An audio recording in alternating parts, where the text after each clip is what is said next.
జగన్మోహన్ రెడ్డి గారు కక్షపూరిత రాజకీయాలు చేస్తూ ఉంది ఇప్పుడున్న కూటమి ప్రభుత్వం అని అంటున్నారు. అంత పెద్ద సీనియర్ అయిన చంద్రబాబు నాయుడు గారు కక్షపూరిత రాజకీయాలు చేస్తూ ఉన్నారని అనుకుంటా ఉన్నారా? అదే అంటున్నాను, నేను అదే చెప్తాను. అంత సీనియర్ చంద్రబాబు జగన్ చేశారు అంటున్నారు కదా.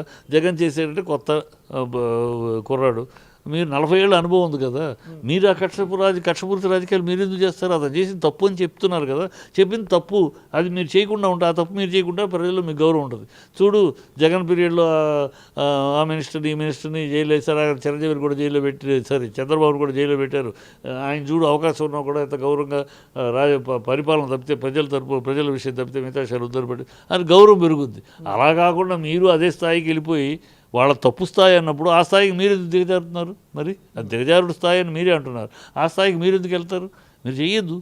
మీరు ప్రజల విషయం ఈ కాదు, వీటి మీద కాన్సన్ట్రేషన్. ప్రజలు ఏమి హర్షించరు. ప్రజలు మీరు వాళ్ళని అరెస్ట్ చేశారా, వీళ్ళని అరెస్ట్ చేశారా, ఆహా ఓహో ప్రభుత్వం ప్రమాణంగా ఉందనరు. మీరు ఇచ్చిన హామీలు నెరవేరిస్తే ప్రభుత్వాన్ని ప్రజలు మెచ్చుకుంటారు. మీ మీద ఎన్నో ఆశలతోటి మీరు ఇచ్చిన హామీలు నమ్మి ఎన్నో ఆశలతోటి మీకు ఓట్లేశారు. ఇవాళ ఆ నమ్మకం ఉమ్మైపోతుంది. వాళ్ళ నమ్మకాన్ని ఉమ్ము చేస్తున్నారు. వాళ్ళ ఆశల్ని అడియాసలు చేస్తున్నారు. వాళ్ళ ఎదురు చూపుల్ని నీళ్లు చల్లుతున్నారు. వాళ్ళ మంట కలుపుతున్నారు. అది తప్పి వాటి మీద కాన్సన్ట్రేషన్ పెట్టండి. ప్రజల్ని విశ్వాసం కల్పించండి. ఏదో లేట్ అవుతుంది కానీ మేము చేస్తాము, చేయగలము, చేస్తామని ఆ రోజు అన్నారు. నెలవగానే అన్నారు. మీరు అనబట్టి అడుగుతున్నారు. అన్నీ ఆలోచించుకొని అన్నీ స్టడీ చేసి చాలా ఖచ్చితంగా ఎట్టి పరిస్థితిలో చేయగలమనే దృఢ నిశ్చయంతో అన్నీ ఆలోచించుకుని మేము ప్రామిసులు చేస్తున్నామని చెప్పారు కదా. ఇదే లోకేష్. మరి వాళ్ళు కొత్తగా డబ్బులు లేవంటారేంటి? కొత్తలకి కొత్త మాటలు మాట్లాడతారు ఎందుకు? అది చెప్పండి. మనం ఆ రోజు మాట్లాడాం, ఏ మాటలు మాట్లాడాం ఆ మాటలు నెరవేర్దాం.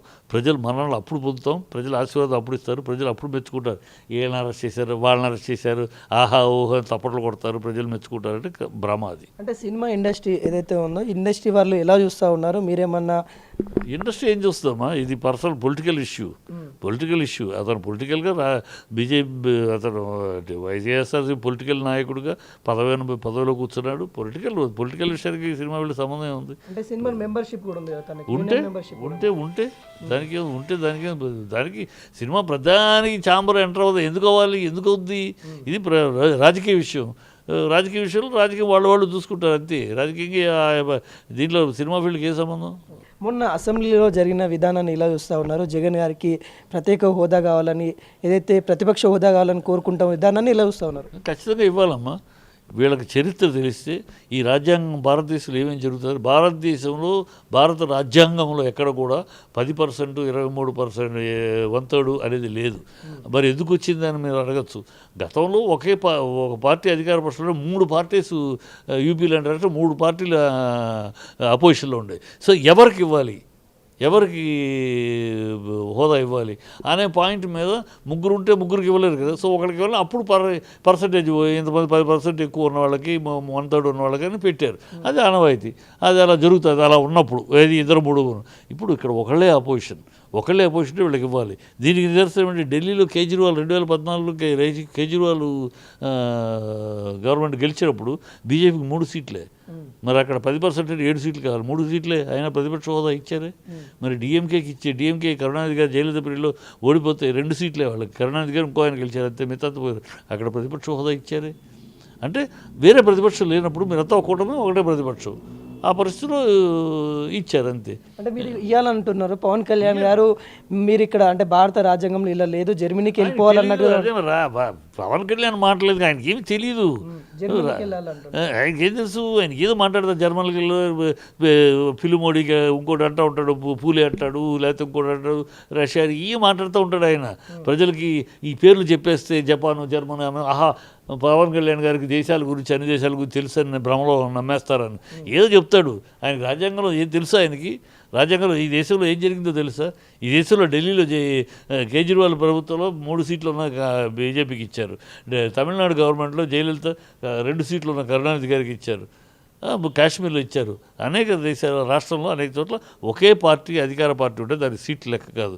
ఒకే పార్టీ కనుక విపక్షంగా ఉంటే దానికి హోదా ఇవ్వటం విధానం. 2-3 ఉంటే 10%.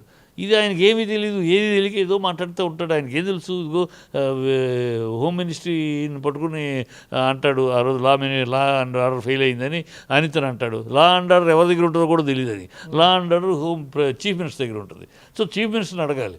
దాన్ని వదిలేసి చీఫ్ మినిస్టర్ అడిగే దమ్ము లేక లా అండ్ ఆర్డర్ ఎవరి చేతిలో ఉంటుందో కూడా తెలియకుండా అనితని మాట్లాడు. ఆయనకి ఏమి తెలియదు, ఏదో సినిమా డైలాగులు సినిమా మాట్లాడేస్తూ ఉంటాడు. ఆవేశంగా ప్రజలు నమ్మేశారు. ఆవేశాన్ని దీన్ని చూసి ఇవాళ ప్రజలకు తెలిసిపోయింది ఇది ఒట్టి ఆలోచన లేని ఆవేశం, ఇది ఉన్నాయి కేవలం బుష్ కాకి అంతే, ఇది బుస్ బాసవరం తప్పితే ఇదేమి 6 అడుగుల బుల్లెట్ కాదు, బుల్లెట్ అని తెలిసిపోయింది. అందుకని ప్రజలు ఆయన మాటలకి పెద్దగా విలువ లేదు. ఏదైతే జగన్ గారు భయపడి అసెంబ్లీకి వచ్చారు, 60 రోజులు రాకుంటే తన ఎమ్మెల్యే పదవికి రాజీనామా చేయాలి కాబట్టి భయపడి ఈ పిచ్చి మాటలు భయపడి ఏంటి ఎందుకు భయపడతారు? ఇది సోనియా గాంధీతోనే భయపడలేదు, దేనికి భయపడతారు? ఇది అసెంబ్లీ సీటు పోతే భయపడిపోతారా ఏంటంట? ఆయన చుట్టూ ప్రజలు ఉన్నారు, ఆయన ఎక్కడికి వెళ్తే అక్కడ ప్రజలతో మాట్లాడతాడు, అసెంబ్లీలో మాట్లాడే భయం వీళ్ళకి భయం. ఆ పదవి ఇవ్వడానికి వీళ్ళు భయపడుతున్నారు కూటమి. ఎందుకు భయపడుతున్నారు? ఆ పదవి ఇస్తే సీఎం ఎంతసేపు మాట్లాడితే అంత టైము అపోజిషన్ లీడర్కి ఇవ్వాలి. మామూలు మెంబర్ అయితే ఇవ్వగల, మామూలు మెంబర్ లేవగానే కూర్చోవే అనేస్తారు, మంత్రి గారు మాట్లాడతారు. ప్రతిపక్ష హోదా ఉంటే లెగిసి నిలబడితే సీఎం 20 నిమిషాలు మాట్లాడితే అదే 20 నిమిషాలు ఈయనకి అవకాశం ఇవ్వాలి, అది రూల్. కనుక ఈయన లెగిస్తే ఈయనకి అవకాశం ఇస్తే చీల్చి చెండాడతాడు, మన కథ అంతా బయట పెడతాడు, మన హామీల డొల్లతనం అంతా బయట పెడతాడు, మన అన్ని రికార్డ్స్తో చూపిస్తాడు, సాక్ష్యాధారాలు చూపిస్తాడు, మన పరువులు గంగపాలు అవుతాయి, మన బతుకు బస్ స్టాండ్ అవుద్ది. కనుక ఆయన ఇవ్వకూడదు, కానీ ఆయన అసెంబ్లీకి రావాలి.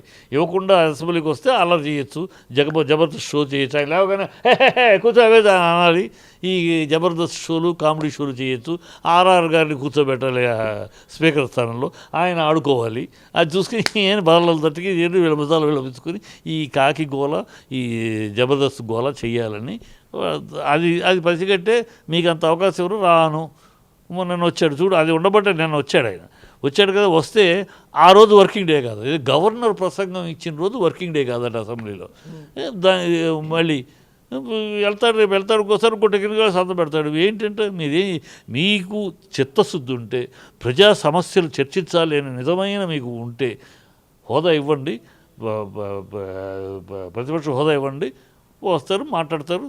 అప్పుడు కదా ప్రజలకి మీరు మాట్లాడుకుని మీరే తప్పట్లు కొట్టుకుని మీరే బుద్ధాలు పిచ్చుకుని మేము ఓహో అంటాం కాదు. అసెంబ్లీ మిమ్మల్ని ప్రశ్నించేవాడు ఉన్నప్పుడే ప్రశ్నించేవాడికి అవకాశం. మేము హోదా ఇవ్వం, ప్రత్యేక హోదా అతనికి స్పెషల్ అపోజిషన్ లీడర్ హోదా ఇవ్వం, కానీ రావాలంటే ఎందుకు వస్తాడు మాకు తెలియదండి. మీ వేషాలు ఏంటో, మీరు ఏం చేయబోతారో. వస్తే నిన్నే చూసాం కదా, ఆయన ఎక్స్ చీఫ్ మినిస్టరు గేట్ 1 నుంచి పంపించాలి, అలో చేయలేదుగా నెంబర్ 4లోకి వెళ్ళమన్నారు. నెంబర్ 4 మామూలు ఎమ్మెల్యేలు దాంట్లో పంపించారు. అక్కడ అర్థమైపోతుంది మీ చేష్టలు ఏంటో, మీరు ఎందుకు ఇంత ఊళ్ళో వస్తారో తెలుసు. కనుక అది తెలిసే ఆయన రానన్నారు.